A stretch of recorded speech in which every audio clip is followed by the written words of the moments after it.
Hello guys, இன்றைக்கி செல்வி cooking சேனலில் pineapple kesari தான் செய்ய போகிறேன். அதுக்கு ஸ்டவ் ஆன் பண்ணிவிட்டு கடாயில் 2 கரண்டி நெய், 2 கரண்டி எண்ணெய் ஊற்றிக்கோங்க. வாசனை இல்லாத எண்ணெய், ரீஃபைண்ட் ஆயில் ஊற்றிக்கோங்க. இப்போ எண்ணெய் சூடானதும் அதில் முந்திரி பருப்பு போட்டு வறுத்துக்கலாம். நல்லா கோல்டன் கலரில் முந்திரி பருப்பை வறுத்து எடுத்துக்கோங்க. நான் இன்றைக்கி 7 முந்திரி பருப்பு சேர்த்துருக்கேன். இப்போ நல்லா கோல்டன் கலர் வந்ததும் அது ஒரு தனி பிளேட்டில் எடுத்து வச்சிடலாம். அதுக்கப்புறம் இதிலே பைனாப்பிளையும் வதக்கிக்கலாம். பைனாப்பிளை சின்ன சின்ன க்யூபாக கட் பண்ணிக்கோங்க, அப்போ தான் சீக்கிரமாக வேகும். இந்த மாதிரி நெய்யிலே வதக்கி செய்கிறப்ப கேசரி நல்லா வாசனையாகவும் டேஸ்ட்டாகவும் இருக்கும். இது நல்லா வதக்கிக்கிட்டு இதையும் ஒரு பிளேட்டில் எடுத்து வச்சுருங்க.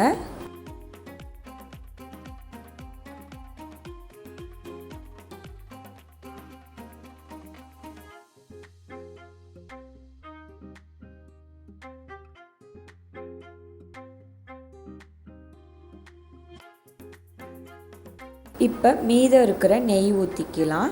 நான் இன்றைக்கி நெய் 1/2 கிளாஸ் நெய் எடுத்திருக்கேன். அதில் கொஞ்சம் கொஞ்சமாக ஊற்றி செய்கிறேன். மீதம் இருக்கிற நெய்யில் 2 கரண்டி எண்ணெயை சேர்த்துக்கிறேன், வாசனை இல்லாத எண்ணெய். அதை ரெண்டுத்தையும் கலக்கிட்டு இப்போ வாணலில் ஊற்றிக்கிறேன். நல்லா சூடானதும் 1 கிளாஸ் ரவா எடுத்திருக்கேன் நான். இந்த ரவாயை அதில் போட்டு வறுத்துக்கலாம். மீடியம் ஃப்ளேமில் வச்சு வறுத்துக்கோங்க, சீக்கிரமாக ரவா கருகிடும். அதனால் மீடியம் ஃப்ளேமில் வச்சுட்டு ரவாயை வறுத்துக்கோங்க.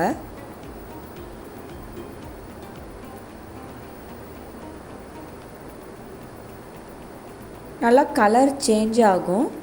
இந்த மாதிரி ரவா வறுபட்டதுக்கப்புறம் அதில் சுடு தண்ணி ஊற்றிக்கோங்க. நான் ஆல்ரெடி தண்ணி சூடு பண்ணி வச்சுருந்தேன்.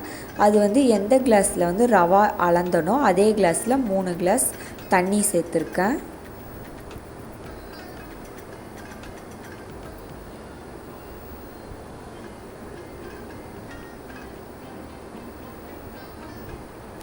தண்ணி சேர்த்துட்டு நல்லா கிண்டி விடுங்க, கட்டி போட்டுடும். அதனால் நல்லா கிண்டி விட்டுட்டே இருங்க. இப்போ ரவா வெந்ததுக்கப்புறம் அதில் நெய்யில் வறுத்து வச்சுருந்தோம்ல பைனாப்பிள், அதை இதில் சேர்த்துக்கலாம். பைனாப்பிள் சேர்த்துட்டு நல்லா மிக்ஸ் பண்ணி விடுங்க. அதுக்கப்புறம் எந்த கிளாஸில் ரவா அளந்தனோ அதே கிளாஸில் சர்க்கரை 1.5 கிளாஸ் எடுத்திருக்கேன். இனிப்பு உங்களுக்கு ஏற்ற மாதிரி சேர்த்துக்கோங்க. இப்போ சர்க்கரை சேர்த்ததும் அதில் கொஞ்சமாக உப்பு சேர்த்துக்கோங்க. இனிப்பு எடுத்து கொடுக்கறதுக்காக உப்பு கொஞ்சமாக சேர்த்துருக்கேன். சர்க்கரை சேர்த்ததும் நல்லா லூஸ் கொடுக்கும், நல்லா கிண்டி விடுங்க. அதுக்கப்புறம் கலர் சேர்த்துக்கோங்க. உங்களுக்கு எந்த கலர் வேணுமோ அதுக்கேற்ற மாதிரி கலர் சேர்த்துக்கோங்க. நான் எல்லோ கலர் சேர்த்துருக்கேன். இப்போ வறுத்து வச்ச முந்திரி பருப்பையும் இதில் சேர்த்துக்கலாம். சேர்த்துட்டு நல்லா கிண்டி விட்டுட்டு அதில் வாசனைக்கு ஏலக்காய் தூள் சேர்த்துருக்கேன். 1/2 டேபிள் ஸ்பூன் ஏலக்காய் தூள் சேர்த்துட்டு நல்லா மிக்ஸ் பண்ணி விடுங்க. அதுக்கப்புறம் மீதம் இருக்கிற நெய்யை சேர்த்துட்டு நல்லா கிண்டி விட்டுட்டு ஸ்டவ்வை ஆஃப் பண்ணிவிடுங்க.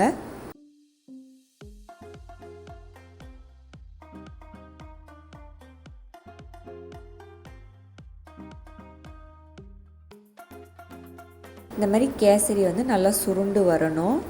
இந்த மாதிரி இருந்தால் தான் கரெக்டான பதத்தில் செஞ்சுருக்கோன்னு அர்த்தம். ட்ரை பண்ணி பாருங்கள், நல்லா டேஸ்ட்டாக இருக்கும். நம்ம எவ்வளோ நெய் ஊற்றணும் பாருங்கள் எப்படி இருக்குதுன்னு கேசரி. இந்த மாதிரி நெய் நிறையா ஊற்றி செஞ்சு சாப்பிட்டு பாருங்கள், நல்லா டேஸ்ட்டாக இருக்கும். ட்ரை பண்ணி பாருங்கள். பிடிச்சிருந்தா சப்ஸ்கிரைப் பண்ணுங்கள். தேங்க்யூ.